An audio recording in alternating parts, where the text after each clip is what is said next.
I have one of my granddaughters who sings cadence, and she goes, 1, 2, 3, 4, United States Marine Corps, hoorah! Yeah, hoorah is right. Hoorah! Hoorah! Hoorah! Whenever you ask Vince Stewart, how's your day going, Vince? He'd reply, living the dream. We came here because of all the things that you hear about coming to the land of opportunity, the land of democracy, the land where there's hope driving your future. And so we wanted to be a part of that. And as we fast forward, 40 or so years later, I think we've lived the American dream. We moved to Chicago, and that's kind of where I grew up in my teenage years, on the north side of Chicago. Went to Sullivan High School, and then was fortunate enough to get a football scholarship to Western Illinois University. And I sent in a postcard to the Marine Corps saying I was interested in joining the Marine Corps. And a Marine shows up at my apartment in dress blues, and he's looking good, like all Marines. At the Marine Corps Platoon Leaders course, I woke up each morning not knowing if I was going to survive the day. And at the end of the day, I was just thrilled at how much I had accomplished and how good I felt about myself. And so I came home and signed my contract to join the Marine Corps. He started as a combat arms officer, an armor officer, a tanker. And I think he carried that memory with him throughout the rest of his career in intelligence, because he knew what it was like to be on the receiving end of intelligence, good or bad.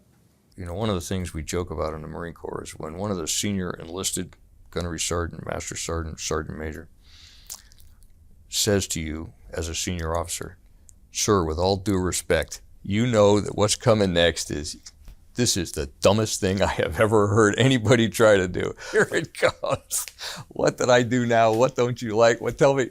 You know, with Vince, it was different, because we both understood what we were the end state we were trying to get to. And again, you know, even at that time when he was a young major, he understood the big picture. I was wrapping up school at National Defense University. 9/11 occurred. And like all the Marines in the class wanted to get involved in combat action. So I got to do that initially as the G2 of Marine Forces Pacific. Came back to the Pentagon. By that time, it had changed from C4I to USDI, Undersecretary of Defense for Intelligence. And one of the individuals I worked for at the time was a gentleman by the name of Kevin Miners, who affectionately was known as the mayor of the Pentagon. And so I begged Kevin Miners and the crew there to let me go. And they did. And went back to Camp Lejeune, North Carolina, where I then served as the commander of the forward operating base, Camp Fallujah. And in comes the guy who is going to be your headquarters commander, who is overall setting up your camp and headquarters, talking intel. He will get the legacy of being the godfather of fusion. I think Vince's appreciation of all sources of intelligence and the need to better bring those together, a word we call fusion. At the time Vince Stewart was bringing that to the Anbar province, it was relatively immature, and his innovative ideas and drive really implemented a degree of fusion that we hadn't seen before. This intel that comes in because it's an overhead platform from the Air Force doesn't belong to the Air Force. It belongs to the Navy. It belongs to the Marine Corps. It belongs to the Army. I once went into General Gaskin's office. And he says, "Well, boss, this has been a great ride. I know that there's not much you can go in my field, so I'm probably just going to retire." I was done. I wanted to leave the Marine Corps as a colonel. And I looked at him and I said, "Oh, is that right?" He says, "Yes, I'm going to retire." I said, "Right, get out." And he said, "Absolutely no way am I going to sign this." And I threw him out of my office. He didn't approve my request to retire or resign from the Marine Corps. Then we came by and talked to him. I says, "The military community will grab you up. You will find yourself as a general officer and beyond, because you're just that talented." And about a year later, I was selected for Brigadier General.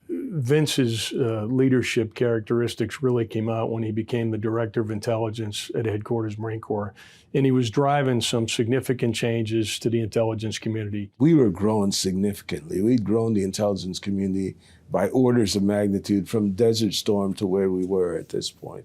And so how do you make sure you're managing that workforce effectively? How do we build the enterprise, a network that will allow them to collect the data, do the analysis, and be ready for combat wherever that combat occurs? And as a result, he not only had a vision, but he was successful at actually implementing that vision and making changes to the intelligence enterprise. And the Director of DIA position comes open, and the Marine Corps nominates me for that position. General Stewart came in determined to really kind of level set all of us and everything that we were doing. He made clear right from the get-go that he was not going to embark on any additional organizational change because he knew what we had been through. And that really calmed the herd. It really kind of reassured us that, okay, this is a director that's going to focus on the mission. DIA has had a long-standing relationship with our Five Eyes partners, and General Stewart realized that there was more that we could be doing with them. So his idea, his vision, was to create a deputy director for Commonwealth integration. He kept pressing, he kept persuading, he kept selling the idea, and it caught on. And he got all the approvals that he needed to allow a 2-star Five Eye partner to reside up there in the command element with us. And to this day, it has been an incredibly impactful organizational change, organizational position. Level and amount of exquisite intelligence that we have shared with Ukraine in 12 months, we would not have been doing had he not done the hard work 4 or 5 years before. We wouldn't be there. We just wouldn't. Even if we thought we should, we wouldn't be able to.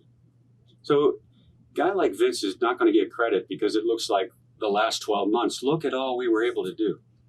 You have to look back several years. That wasn't even achievable if people didn't do hard work 4 or 5 years ago. Vince did the hard work. How do you share intelligence beyond Five Eyes, beyond the normal partners? Vince could see that it was going to be necessary. But he was way too far before his time. People are, no, for all the reasons that everybody's watching this, no. Reveals, sources, methods, can't do. Vince like, well, we're going to have to change. He didn't like that. Made us feel uncomfortable. It's good. What's the culture of DIA? And my answer generally is, we have multiple cultures. We have all of the services. We have a culture that is the operators versus the analysts. You have a culture from all the DIA personnel that are at the combatant commands. You've got the Intel Center, the MISICs and the NASICs. So you've got all these different cultural challenges. What brings us together are core values. He was very focused on the employee quality of life, the employee sense of self, the employee sense of history and dedication to the agency. And he initiated a number of activities throughout the agency as a result, namely the creation of our museum, the creation of actual fitness centers in our key buildings, as well as creation of a chapel in our headquarters. Those were very important elements of the workforce experience in his mind. And he wanted to make sure that his workforce had, the best that they could possibly have in a building where they spend most of their time. I actually had an opportunity to join him as he does his walk-arounds. In fact, those walk-arounds are typically never scheduled, which scares all the leadership in any organization. The softer side of General Stewart was he enjoyed going down to the cafeteria. And, he would surprise many a young employee by just sitting down with them in the cafeteria to kind of have lunch and chat with them. So he enjoyed that. He always used to say he got his energy from interacting with the workforce, particularly the younger workforce. When I was having a bad day, I went to the cafeteria. And the workforce were getting something because here was the director in the cafeteria. I was drawing energy from them. When we were looking for a deputy commander of Cybercom, we needed somebody who had a track record for innovation. We needed someone with a track record of affecting change.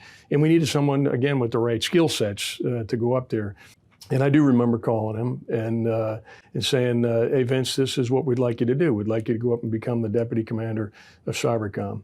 And there was a slight pause on the other end of the phone. But after that slight pause, I recall him saying words to the effect of, "Hey, whatever you need me to do, I'm ready to do it." And that's what he did. Vince came into U.S. Cyber Command as our deputy commander, and he was really the foundation upon which we were able to build to become a combatant command. What Vince did was focus on what he knew best, which was being able to look at our staff, being able to ensure our staff was positioned for the future, being able to coach, teach, and mentor that staff to be a combatant command. In the development process of writing how we would develop the force was a document that talked about persistent engagement. And so being able to push that through as a concept, that we would defend forward, we'd have persistent engagement, we wouldn't wait until there was a disaster and then go to Congress and say, we could see them, we knew what they were capable of, and we didn't do anything. So putting into play how we would use that force, the force employment piece, was what we tried to focus on and make a difference. Vince's legacy is not a thing. It's not a day. It's not any particular event at all. Vince's legacy is people. When you hear people talk about, well, it wasn't me, it was all the people that I had working for me. Okay, valid. But those people worked for you and with you because of your leadership style, because you made them feel like they were part of an organization that was doing something special, that they were doing something special, that was unique, that was contributing to the national security. We have, in the Marine Corps, we have core values. He didn't need them. He already had them. His honor and courage and commitment are things that just those, attributes just define him. That's who he is and it's what he does. And it's the way he looks at the world. That to me is the kind of legacy that one would want to have. I want to be like that guy. He's my friend. He's the best. If I could be a little bit as good as he is, I'd be fine. Hopefully people think that I'm a good legacy for him, an example that of the things that he's touched. Everywhere he went, he lighted up people inside this organization called the intelligence community, and certainly inside the United States Marine Corps. So I think if you just look around and look for those lights, you'll find that General Stewart probably had a hand in lighting the fuse in those lights. I told him at his retirement ceremony, I said, how many thousand people, are Marines? They are they're little Vince Stewarts running around the Marine Corps for the next 5, 10, 15, 20 years. That's your legacy. When Vince and I exchanged emails, we always signed off with SF, meaning Semper Fidelis, which is the motto of the Marine Corps, always faithful. And I think Vince epitomized that during his whole life, always faithful to his country, his beloved Marine Corps, and certainly always faithful to his family.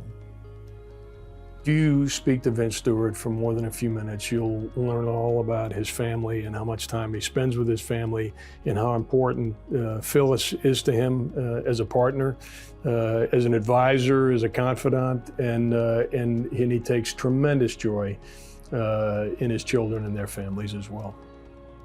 Vince would be the first to say that Baker Ward goes to him and his family. They share in it. His family makes him proud. He's proud of his family. I love that about it because I just think it's a beautiful thing. There was a time my mom's passed away. I was unable to say anything about my mom because she had such an incredible impact, and my eyeballs would start to sweat, and that's not always a good thing. I'm about that same place with Phyllis. Loving, caring. She is the foundation, and eyeballs are starting to sweat. Let's stop. Why does he deserve this award? Because if he hadn't been in the places he was at, especially the last 5 years of his career, I'm not sure where we would be. Perhaps we would be fine. But I'm sure glad that he was there when he was. He got to live the dream because he earned it. He worked for it. His family sacrificed and worked for it. So it's not like it was handed to him. It's something he earned. We say once a Marine, always a Marine. That is true for me, so hoorah! All right.